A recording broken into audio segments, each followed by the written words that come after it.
Hello, welcome back. I'm Eleanor. Thank you for coming.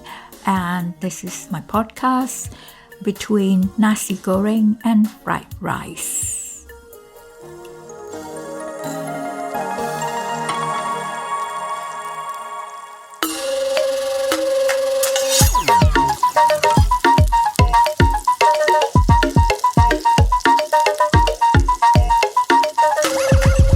Hello, Matt. So nice to see you again. Thanks for coming. And I think it'd be better if you do a self-introduction. Sure. Thank you for having me, Elle. So my name is Matt Tam. I'm a singer, actor, and photographer based in London, and I'm originally from Hong Kong.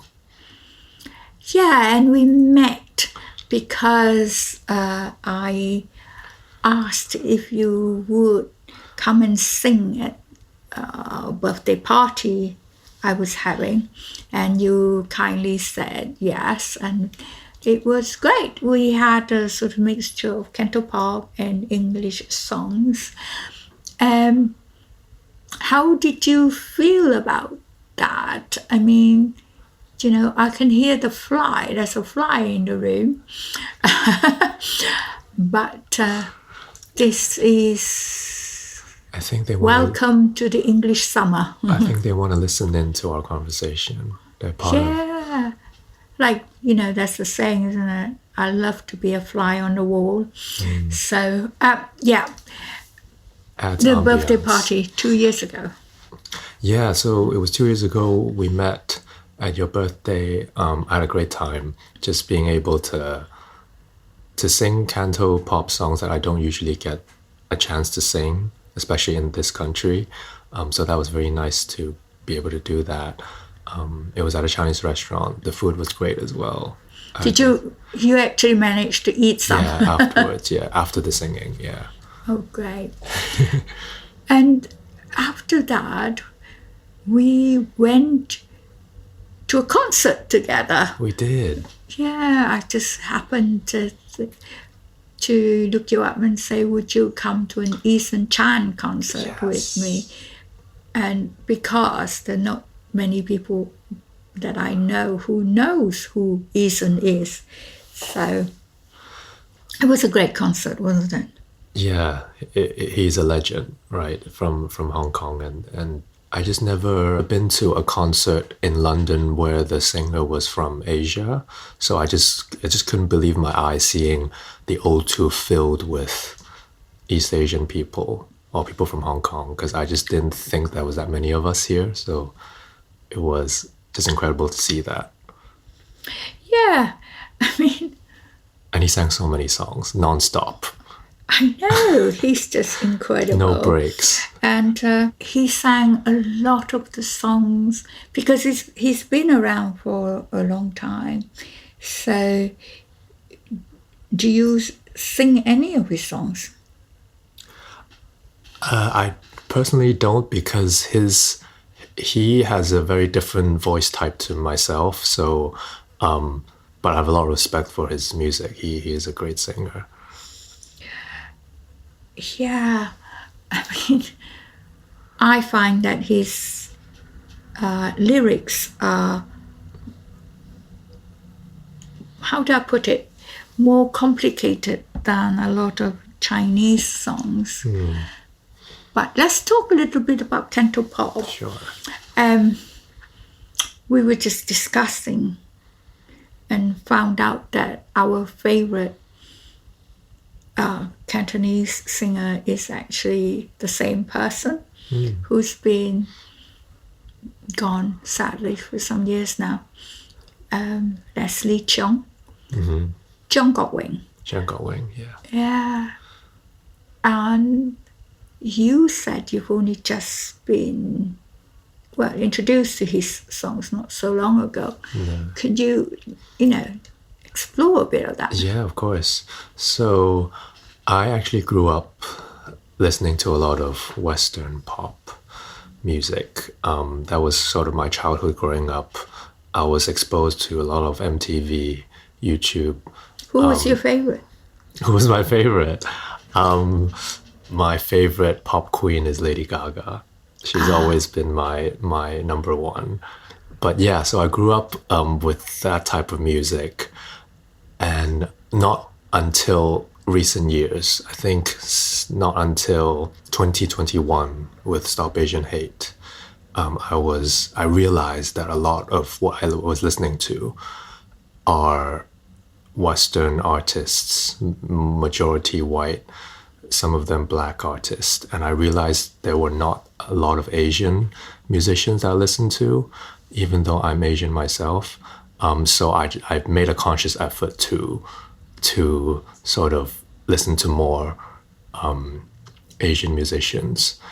And from Hong Kong myself, I sort of was gravitating towards some singers from Hong Kong, and Leslie Cheung, who I've heard of all through my childhood. I've just never really paid attention to his music. So I looked up his most popular songs, and one of them is called Joe, which is translated to chase. And I started to learn that song in particular, because that song is about chase. It's about, we go through life, we keep chasing the next big thing, but then you don't realize that what's important is already there. Your family is already there. Your loved ones are already around you. You don't have to always be chasing something bigger. So I really connected to that song in particular, and that was the first Cantonese song that I learned in full and performed and ready to perform as well. So I sang that at your birthday, I believe. Oh God, I don't remember. Yeah, I'm pretty sure I did, and that was the first Cantonese song I ever performed in front of people. So I think going back to Stop Asian Hate, that's when I made a conscious effort to reconnect to my heritage, and this song in particular was a big moment for me. I mean, I love Leslie Cheung. I mean, I watch his films and, his life, and I still watch them now. And it's just amazing. Sometimes I think, even though he died in the 1990s, it was 1990s, wasn't it? I think if he performed now, he wouldn't be dated, because I think he was so, so energetic, and his moves were so cool. I think that's what I most enjoyed about when you talk about his singing, not about his films, because I'm still catching up with some of his films, and I've seen Farewell My Concubine, like I think twice. And I think I don't cry during films, but this is one that is actually, goes to my guts. But apart from that sort of performance and things, singing, you've been in a recent theatre play that I didn't manage to go to. So it'd be great if you can tell us about it. Yeah, sure. So I was recently in a musical called Cage Sisters. That was last August. It was for Camden Fringe. So it was an original musical based on the Chinese book Hong Lao Meng. The English translation of the Red Chamber. Yeah, Dream of the Red Chamber. Yeah. Yeah, so that would be the English translation. So that was an original musical, and I played a character called Lord Jia, Jia Lian in Mandarin. It was a great experience. The music sort of mixed a lot of, Western musical theater with, canto pop / Mandarin pop as well. So it was a great genre blending sound to it. Yeah, it was a great experience, and I hope to do more musicals in the future. Sounds cool. I wish I could have gone to see it, but I think it was not accessible, if I remember correctly, which was why I didn't go. So we were talking as well a little bit about your family being in Hong Kong and you're the only one here. Can you tell us a bit more about your journey? I mean, we didn't explore that just now. How did you come up being in London, for example? Yeah, so I was born in Hong Kong and I moved to the UK when I was 14. So I went to school here and then it was outside of London in Hertfordshire. So I was there for 4 years, did my GCSEs, A-levels. Then I got into uni in London. So then I was in London for 4 years. And then since then I've stayed in London ever since. You must like it here. I mean, I know we talked a little bit about whether to go back. I wouldn't say go home, because also, you know, when you lived away from your own hometown, your own sort of background, you have a difficulty in saying where is home. So where is home for you? I mean, are you still exploring that? Yeah, actually, this year, I've now been in London for half my life. Well, in the UK for half of my life. I'm 28 now. So 14 when I moved here, that was like half my life since I moved here. So it's a big moment because I do feel like I am... both places are home to me, but they're also not at the same time. But for me, home is more a feeling. It's more who you surround yourself with and the people who make you feel like you belong. Yeah. Yeah.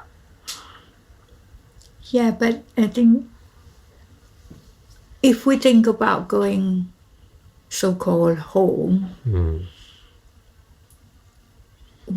for me anyway, there would be many things here that I would miss from here, but I would gain certain, I don't know, lifestyle that I wouldn't get here, for example. I'm not going on about food because I think London is unique in the sense that we can get food from everywhere. And I'm not going to say, but it's more authentic or anything, because I think that's all in their head sometimes. And, well, I'm not going into that. Authenticity, I mean, you know, it gets blurred after a while. But what would you miss? I mean, if you decide to settle here, I mean, we mentioned obviously your family and parents. Yeah. What would you miss from Hong Kong? That, I mean, this might be a difficult question, so feel free, you know, to say you're not wanting to answer that. But what would you miss from Hong Kong? What do I miss? So many things that I miss, but the weather, the warm weather. Especially when it's winter here, I miss the weather in Hong Kong, in Asia. The food, of course, the people as well. I love hiking when I'm in Hong Kong. I love, you know, going up and down the hills, just being in nature and being around the ocean, which is more rare over here. You think so? I mean, there's loads of... But the ocean... Because Hong Kong is an island, so the sea over there is just a bit more, I don't know, more warmer, more tropical. You know, we get the sandy beaches. So I miss that. I miss the convenience of everything. Everything is, you can get anything there really quickly. But yeah, I feel like you were saying earlier, if it's a compromise of like what lifestyle I choose. If I leave the UK, I'll be close to my family. My career might change drastically. It might be a different life, different path, different parallel universe dimension, like we were chatting about earlier. Over here, I love being able to be myself. I love the queer community here, being able to just be creative, be in the arts. I think there's a lot of things that I can do here that I can't do over there. But maybe it's just because, I'm just thinking, maybe it's just because you need to develop it there, because you've been developing your career here. So, yeah. That's true. Yeah, but I think it's probably because you've got your friends with whom you go hiking with, do all those things with, maybe in Hong Kong. Maybe you don't explore that here, because I know a lot of my friends, they go hiking and they go a lot of nature sort of stuff here. That I don't associate with Hong Kong, for example. For me, I've been once to Hong Kong. For me, Hong Kong is narrow streets and high buildings, and yes, there is the ocean. And I wish that I have the chance to go on a cruise from Hong Kong and explore maybe China. I think there are some cruises like that, but I would have to fly there to do that first.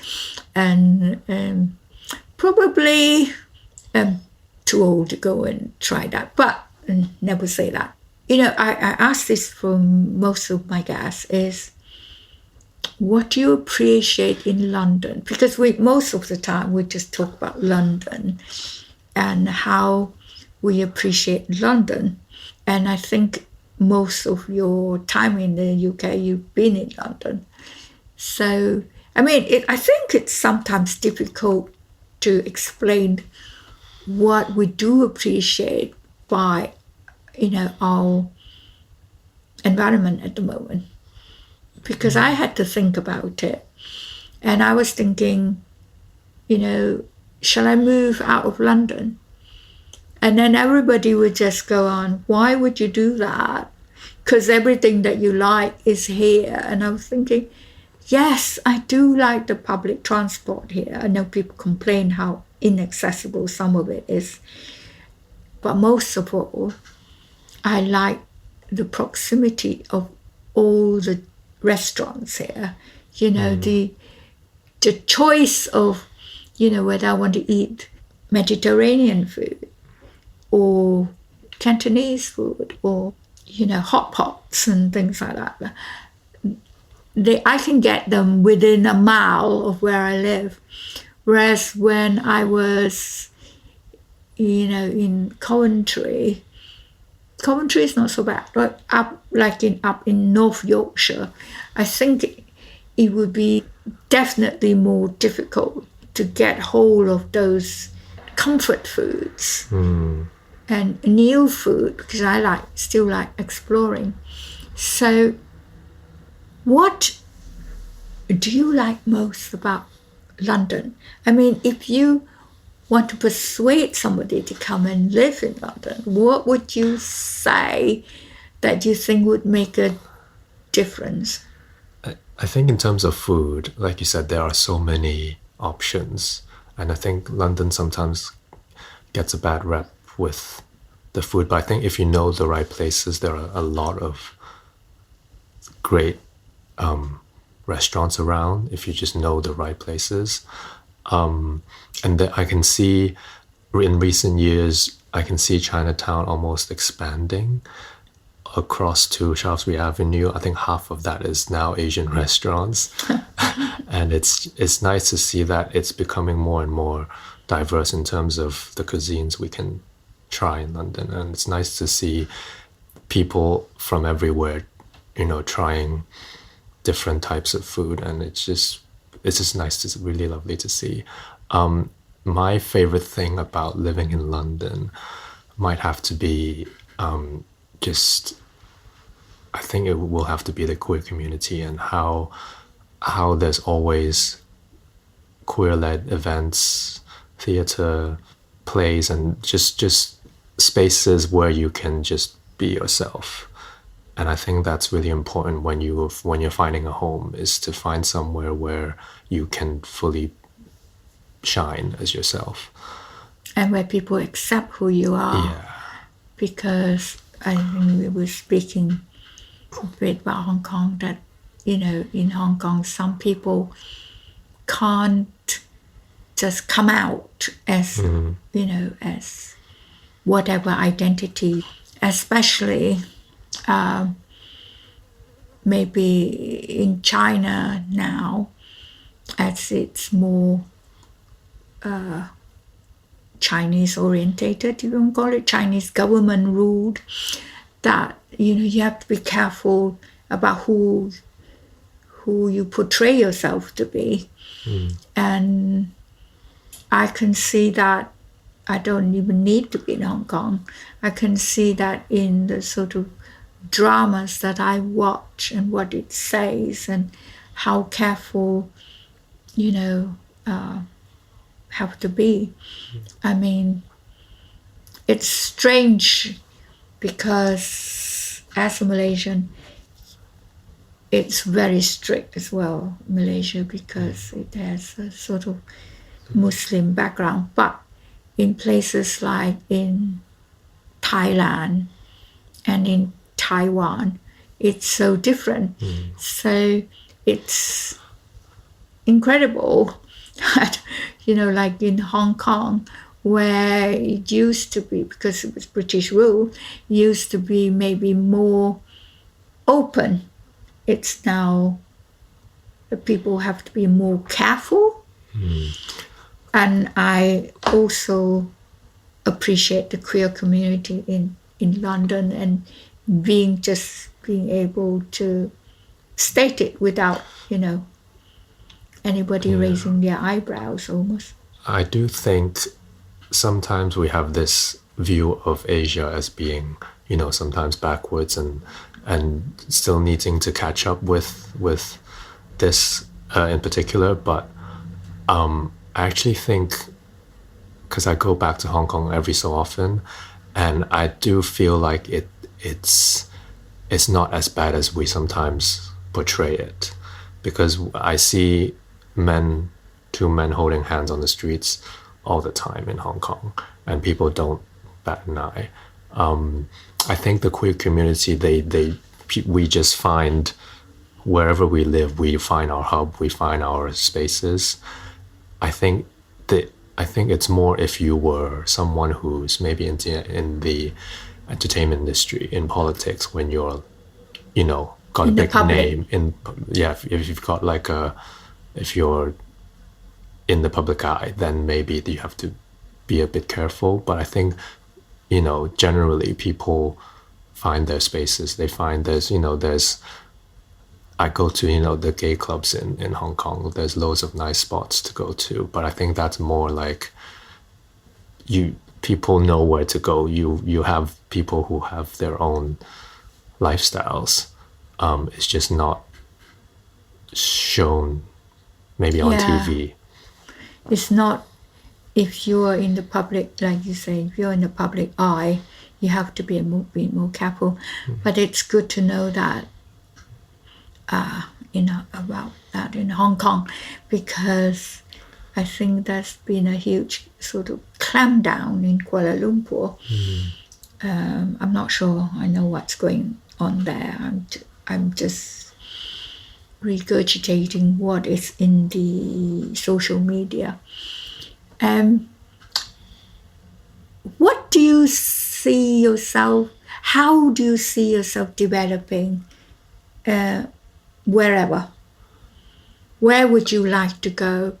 I watch a lot of Chinese dramas, and they always say, 我的梦想, my dream is, this and this and that. And I thought, actually people don't talk about what their dreams are. But now I'm asking you, what would your sort of dream about where you want to be, what you want to be? Do you have a dream?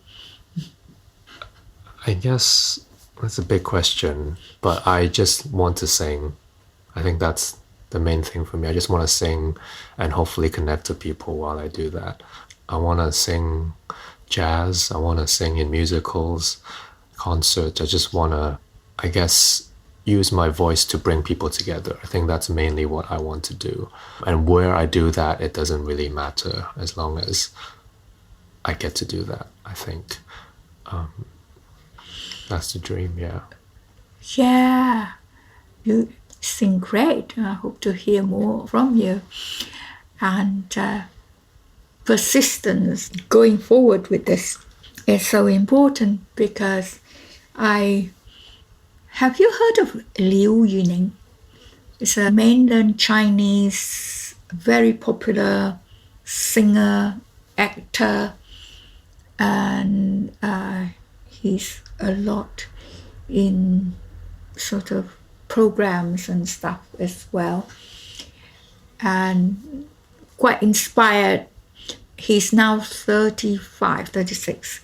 And he said that he wanted all his life to just sing.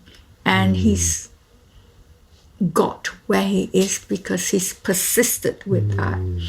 And it's a very hardworking singer. And I like his singing as well. Though his Cantonese is terrible.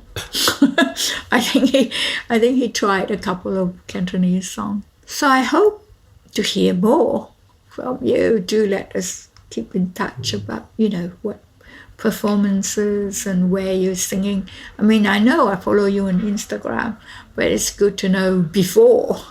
I'll let you know, yeah. The events sort of happen, and also, the things that you're involved in. It's, I think London's very rich, especially now, in East and Southeast Asian, yes, events and culture, and I don't think I can keep up with it all. There's so many, and it's so lovely to see because every week, even every day, there is something happening, sometimes clashing events as well. Yeah, I mean, a lot of it, what I find encouraging is a lot of it is by queer East Asians as well, and performances. And I think there was one I was looking at, mahjong games in the Camden Chinese. Yeah, Four Winds. Yeah. 4 Winds Mahjong Club.